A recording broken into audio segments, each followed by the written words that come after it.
Welcome to our video series on using articles for online marketing. In this video, we'll look at structuring your article for maximum effect.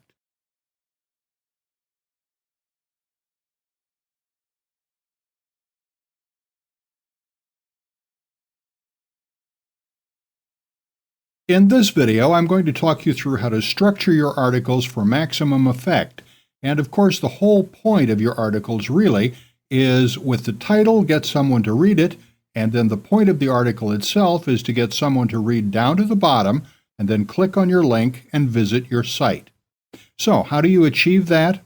Of course, your article has to be relevant and it has to be interesting. You know, if it's not relevant, your target market isn't going to read it. And if it's not interesting, they aren't going to read it either. To help with that, it's suggested that you keep paragraphs short. Long paragraphs are really off-putting. They look like hard work, so people just won't bother. So short, punchy paragraphs with short sentences if you can. As I previously mentioned, lists are good. So for example, there's a good example here. They have a list. Lists are easy to read. Lists are bullet points effectively, and bullet points are easy to read, and numbered lists are even easier. For example, if your article was, in this example, it's called Why I Love Water Aerobics, which isn't a great title. Why would you want to read it? It could be changed, for example, to 7 ways that water aerobics rapidly improves your health.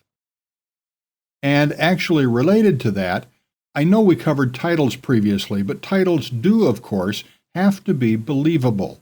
You can certainly get someone's attention by saying, I will make you $1 million in 24 hours, but it's not believable.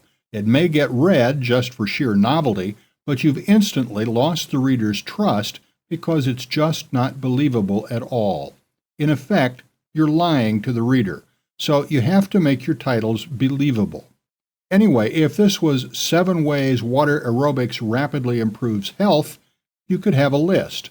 The first way water aerobics improves health, then the second way, and the third way, and fourth way, and so on. If it's numbered, people are likely to read to the end because, as I said, it's easy to read, and people want to see the entire list. Okay, so those are some initial suggestions. Again, interesting, relevant short paragraphs, and short sentences if possible. Bulleted lists are good, and numbered lists are also very good. Make the information worthwhile. Make your readers appreciate having read the articles so they're more likely to click through to get more content and find out more about you. But the standard article word count is 500 to 600 words.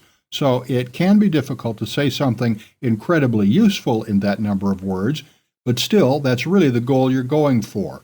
And again, as I previously mentioned, you can write articles yourself, but unless you're a very quick writer, it's probably not going to be the best use of your time. So you're probably going to want to hire someone on a site such as, there's the well-known site elance.com. You can post projects there and see if you can get writers, and see how much you're charged per article. Of course, the price per article does differ wildly from writer to writer, and also it's also going to affect the quality of the article. So how high quality do you need your articles, and what are you prepared to pay? It's something to think about. I've had quotes per article from $5 to $30, so that's something to look into. And of course, the more work you give someone, the more likely you are to get a better rate quote. But generally, I suggest you try someone out carefully. You don't just jump in and ask for 100 articles from someone. Instead, you maybe ask for 5 or 10 and see how they get on with that, and maybe you try several different writers at the same time. And if you find a few good ones, then maybe you can just stick with the one you prefer. And there's also guru.com, and you can do the same there. You can post projects, and you can find writers you like that way. And of course, you can do Google searches for article writing, for example, or freelance writer. And again, I've noticed that the prices do differ wildly. Often, you're going to be a lot better off going to a freelance writer than a company that has a lot of writers on staff. For those large companies, often their prices are way, way higher because of all their overhead and so on. So, often you'll be better going with a freelance writer who may be working from home and who has a number of private clients, and you can become one of them. So, those are some initial suggestions for article writing. Again, if you find a good writer, then it's problem solved for most of those issues. Of course, you're going to want to read through the articles to make sure you're happy with them, and also get other people to read through them to see what they think. Are the articles interesting? Are they relevant? Do they find the articles boring? You know, a boring article is going to be no use to you whatsoever. People just won't read them. So getting good writing done is important for this. Also, of course, the better the writing, the more likely it is that the article will be picked up from an article directory and be republished elsewhere. I also suggest you look at other articles in your target market and see which ones work for you and which ones don't. The ones that work for you, you see which elements of it you think work, and then you try to make that part of the articles you create. Again, for example, with the media, let's go back to the Forex example, foreign exchange example, in the Motley Fool at Fool.com. They have professional writers on staff, and they know how to structure articles so that they're interesting and they're read.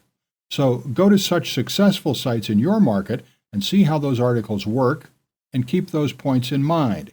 Keep those structure elements and presentation elements in mind for your own articles. Okay, I've just brought up this page at Fool.com for a quick example. And again, you can see that the paragraphs aren't too long. That's important for making your article noticeable. And you want to have a punchy beginning to your article so people start reading it. It really should begin with a bang to get people's interest immediately. Then, once they've started reading, it's a lot easier for them to keep reading. If the first sentence or two doesn't grab their interest, they're unlikely to read further. It's also helpful often to write in the first person because it comes across as the spoken language. For example, oops. That's just a quick example, but it makes it a lot more readable. After all, the articles you're writing aren't for the Wall Street Journal. They aren't very formal, and you don't want them to be very formal because that would make them more difficult to read than articles written in the first person and written in a casual, conversational, and interesting way as if you were talking with someone else. For example, oops, they were off by some $3.4 billion. I, for one, believe that the brass at Merrill is a rather intelligent group. You can see that it's very conversationally written, so that can help your articles be very readable as well. If you can use them, subheadings are good also, to break up the article, make people skip through, and jump straight to the part they're interested in, which makes it more likely that they'll read. This isn't a very interesting subheadline, but it's something to bear in mind.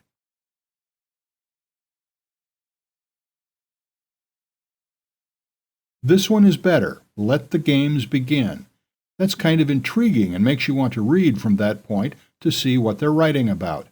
And also, it's often useful to use quite emotive language, to have language with emotion in it, because it makes it more interesting. You're going to get a reaction from people which makes it more likely they'll read it and visit you. Listen to this paragraph. And given the $3.5 billion margin of error at Merrill Lynch, it appears the companies themselves can't accurately measure the extent of risk of these securitized pools. It's not difficult to see how Buffett, that's investment guru Warren Buffett, dubbed derivatives financial weapons of mass destruction. Basically, I was leading up to this point, this quote from Warren Buffett, but it definitely makes it more interesting and makes the reader get more involved with the article. So again, rather than just a stuffy article and something written in the third person that may be written by the Wall Street Journal or The Economist, for example, and those publications obviously have a big market, but that's not the market you're going for with your articles. You're going for the very casual reader, and you have to grab their attention quickly and get them to read. So those are just some suggestions to keep in mind for your articles. But if you get a good writer to work with, a lot of these points are going to be solved automatically for you anyway. A good writer is all about things like this, and they'll just take all this and handle it for you.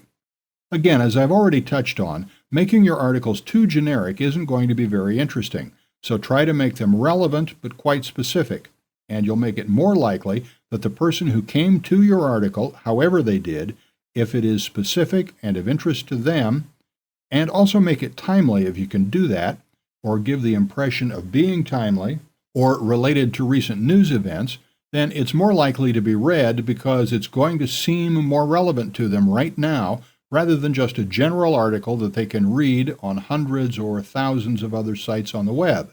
So why would they want to read yours if it's just a general article?